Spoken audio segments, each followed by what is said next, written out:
Wendy Williams just shocked her fans with a big announcement. Raquel Villanueva has the news at the moment. Raquel. That's right, Sam. Talk show host Wendy Williams just bravely revealed she is living in a sober living center as she struggles with addiction, and it was an emotional moment on her show. Watch. Well, for some time now, and even today and beyond, I have been living in a sober house.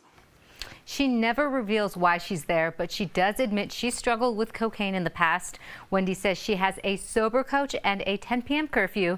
She says she hides it all, getting all glammed up to do the show. Wendy just returned to do the show 2 weeks ago, and she had taken an extended break citing medical issues. But all of us here at DBL are so proud of you for speaking your truth, and we're rooting for you. Thank you, Raquel. Good for her. I mean, sobriety is a daily struggle. I think people think that once you get clean, you just get clean.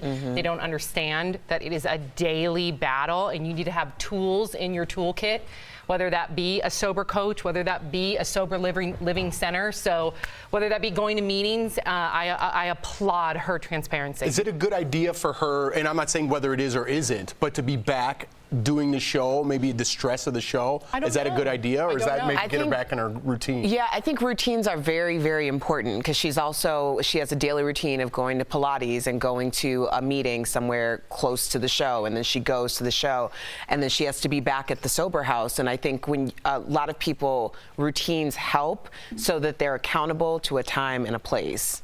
Yeah, I have a lot of friends in entertainment as we all creep towards our 40s and late 30s. A lot of my friends are getting sober. A lot of people know, they might not know that they're sober. And what I've heard from talking to them personally is that it's all about like filling your schedule and having something to do. I think just sitting in a sober house, although that could be good, you're eventually going to be re-released into the wild, and you need to have a way to cope with your schedule, to cope with stress that comes from being a talk show host or a mom or whatever. So I think she's doing the right thing, and I just can't imagine how many people that she's influencing to be like, hey, if Wendy Williams can admit it, then I can too, because I think a lot of people are struggling with it. Well, that number that was on the bottom was to the Hunter Foundation, and they've already placed over 57 people into recovery and sober living facilities. Incredible. Saved 57 people's lives right then and there. And their families. Yeah, and their families.